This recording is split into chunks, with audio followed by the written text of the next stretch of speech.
How does default aggressive apply to jiu-jitsu? Or does it apply to jiu-jitsu? Well, good question. Now, well, first of all, it doesn't apply during training. Okay? But it completely applies during competition, and obviously it applies in the streets. So what I mean by that is, in training, it's okay to get in bad positions. It's okay to let things happen. It's okay to let somebody grab that collar or grab that sleeve or get a cross line. It's okay. I mean, it's okay to put yourself at risk in competitions. That's okay. Matter of fact, it's encouraged in a lot of ways. In training. Yeah, in training. It's encouraged in training. But in competition, you can't do that. You cannot do that. In the street, you definitely cannot do that. And in fact, in the street, you've got to proactively and aggressively, first of all, avoid the bad situation. But if they come, then you've got to handle those situations with aggression and speed and violence of action. That's what you got to do. So competition is kind of the same way. In competition, if you give a guy an inch, if you give a guy a grip, if you give a guy a position, they will not let go of it. It's not happening. They will hang on to that thing like with the gi in competition. Somebody gets a grip on some part of your gi, they white knuckle that thing, especially in the lower belts. But it's the higher belts too, man. It's every belt. Yeah. Because that gi, that grip, can be the difference between winning and losing. Period. Yep. So you gotta aggressively avoid that. You gotta be aggressive with your positions. Now in training, again, you let it happen. But here's something that can happen in training. Sometimes you get guys that get used to training and they go into competition, they get overrun. They get overwhelmed and overrun because they thought, man, a guy grabs my collar. Hey, Jocko grabs my collar every time we roll. Right. And they don't realize that when this guy grabs your collar, he's going to attack. Yeah. And so what you have to do, and the other thing is in a competition, there's a time limit. Because there is kind of there's such a thing sort of as a counter puncher in jiu-jitsu, right? Yeah. Someone that, and I'm kind of like that, right? Like I don't usually force a move to happen. Usually I'm going to let you make your own mistakes. I'm going to let my opponent make a bad move, and then I'm going to capitalize on it because there's a lot less work for me. I mean, it's a lot less work when your opponent gives you the submission or gives you the transition or gives you the sweep than trying to make it happen. But again, in competition, it doesn't really work because they're not going to take any risk. They're not going to take any risk, and there's probably not going to be any openings. Now, again, another piece of this in a long match, maybe I'm just trying to tire somebody out. Yeah. Now in the gym, I have an unlimited time to do that. I can tire somebody out for 20 minutes just trying to let them pass my guard, and they're trying to pass my guard the whole time. I'm getting them tired, and finally they expose themselves. Boom, I put the choke on. Good, I win. That took 20 minutes. This happens on a daily basis. In a competition, I just lost because that was a 10-minute match. And the other guy was on top for 10 minutes trying to pass, and he got the advantage and he wins. So that can't be your strategy if there's no time limit. It's the same thing in war, right? In war, you can have a strategy of, I'm just going to wear the other person out. I mean, the Vietnamese did it to America, right? They just kind of wore us out. Look at what the Russian strategy that they used against Napoleon, they used against the Nazis. Oh, you want to come at us? Cool. We're just going to back up a little bit at a time. Back up a little bit of time, back up a little bit of time. Here comes the winter. And now you're going to freeze to death and we're going to surround you and you're going to kill you. But that's the same type of strategy. It doesn't work if you have a limited amount of time to win. You have to have, if you have a limited amount of time, which most cases you do, you have to have a default aggressive attitude and make things happen the way you want them to happen, not the way your opponent wants to happen. Have them happen, not the way your enemy wants them to happen. And it's the same thing, obviously, in business and in life.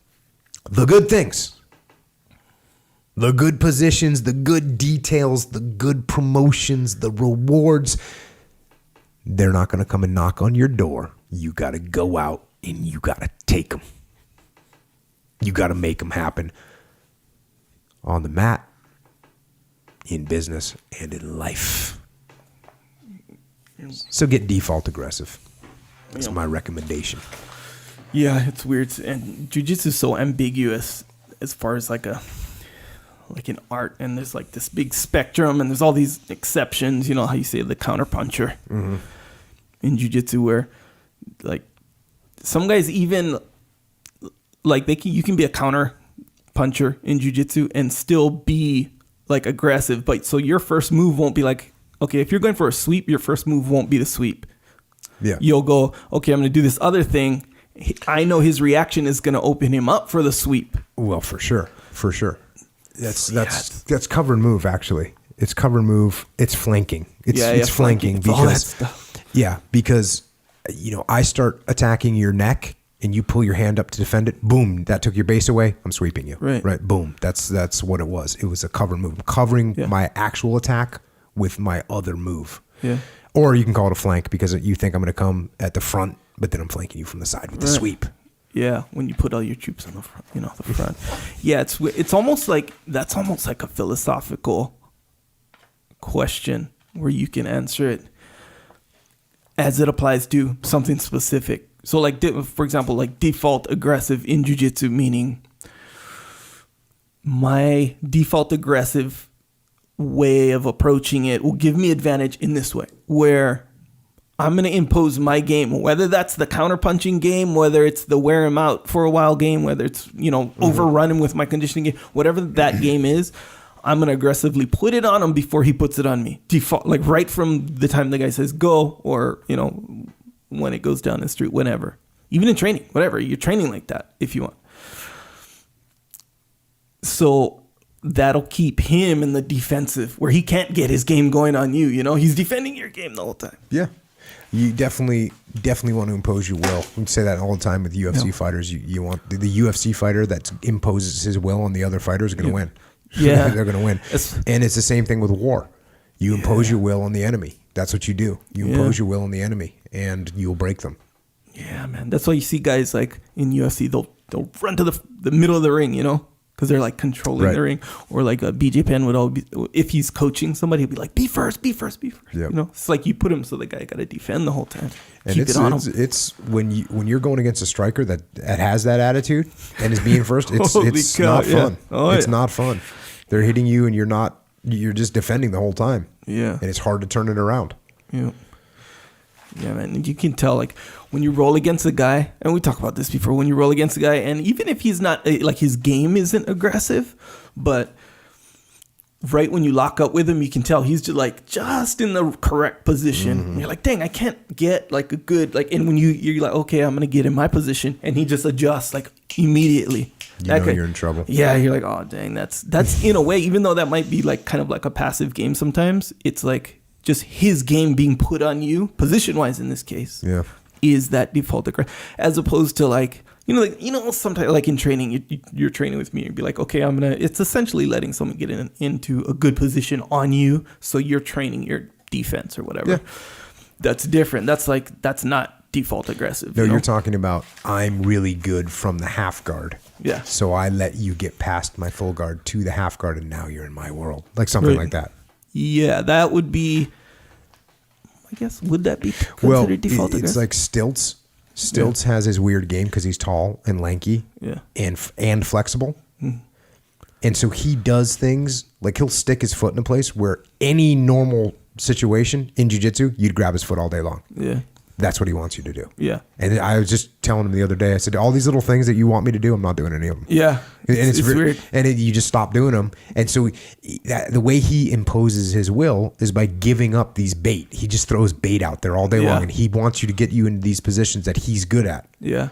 And so you can't take the bait. You can't take the bait. And sometimes the bait is ripe looking. Yeah. It's like ripe for the harvest. Yeah. And it's everywhere, too. And it's everywhere. Yeah. And so you got to just say, nope, I'm going to stick to the game plan here. Yeah. I'm going to impose my will, which is I'm not going to grab the bait. Yeah. And that's so crazy because, like I said, kind of philosophically, that is a default aggressive thing when all you're throwing out is bait. Absolutely. So instead of imposing my game, I'm like kind of lured by this bait. Even if you know the bait is there, you're on your heels because you're watching out for the trap. Well, this is just to kind of, I think, down the same vein that you're talking about.